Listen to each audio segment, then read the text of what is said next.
তো গাইস, খোঁচা খাওয়া বাঘ যে সবসময় ভয়ঙ্করই হয় তা কিন্তু আবারও প্রমাণ করলো ইস্টবেঙ্গল। টপ সিক্সের লড়াইয়ে টিকে থাকার জন্য ইস্টবেঙ্গলকে নেক্সট ম্যাচ অর্থাৎ পাঞ্জাবের বিরুদ্ধে জিততেই হবে। আর এই পাঞ্জাবের বিরুদ্ধে নামার আগে ইস্টবেঙ্গল সমর্থকদের জন্য কিছু খারাপ আপডেট ও কিছু ভালো আপডেটও এই ভিডিওতে তোমাদের দেওয়ার আছে, তাই পুরো ভিডিওটি দেখার অনুরোধ রইল।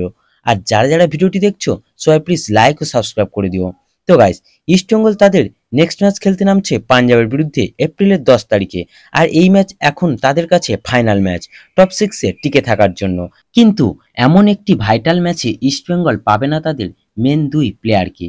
প্রথমজন হলো সৌভিক চক্রবর্তী। বেঙ্গালুরু এফসির বিরুদ্ধে লাস্ট ম্যাচ খেলার সময় রেফারির সঙ্গে তর্কে জড়িয়ে হলুদ কার্ড দেখেন। তাই যেহেতু তার নামের পাশে 4টে হলুদ কার্ড হয়ে গেল এই নিয়ে, তাই নিয়ম অনুযায়ী নেক্সট ম্যাচ তাকে মিস করতে হবে। আর এই সৌভিক চক্রবর্তী না থাকাটা ইস্টবেঙ্গলের কাছে একটা বড় ধাক্কার হতে পারে। তো গাইস, সৌভিক চক্রবর্তী ছাড়াও কিন্তু ইস্টবেঙ্গল তাদের আরেক মেন প্লেয়ার অর্থাৎ গোলকিপার প্রভসুকন সিং গিলকেও পাবে না, কারণ বেঙ্গালুরুর বিরুদ্ধে সময় লস করার জন্য তাকেও হলুদ কার্ড দেখানো হয়েছিল। তারও এটা নিয়ে 4টে হলুদ কার্ড হয়ে গেল। তাই হয়তো পাঞ্জাবের বিরুদ্ধে আমরা কমলজিৎ সিংকে গোলে দেখতে পারি। তো গাইস, এবার যদি একটু ট্রান্সফার আপডেটের দিকে যাই, তাহলে বিনীত রায়কে নিয়ে একটা আপডেট বেরিয়ে আসছে।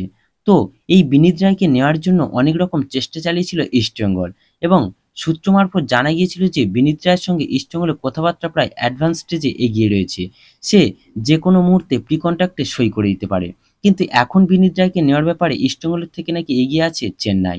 তাই ইস্টবেঙ্গল বিনীত রায়ের জন্য আর অপেক্ষা না করে হায়দ্রাবাদের একটি 21 বছর বয়সী ইয়ং প্লেয়ারকে সাইন করিয়ে নিয়েছে, যার নাম হলো মার্ক জোথান পুইয়া, যাকে সবাই মার্ক জো নামে চেনে। তো 40 লাখ টাকার মার্কেট ভ্যালুর এই ইন্ডিয়ান প্লেয়ারটি মূলত সেন্ট্রাল মিডফিল্ড পজিশন ছাড়াও লেফট উইংয়েও সমান দক্ষতায় খেলতে পারে। হায়দ্রাবাদ ছাড়াও ইন্ডিয়ার আন্ডার-23 জাতীয় দলের হয়েও খেলেছেন।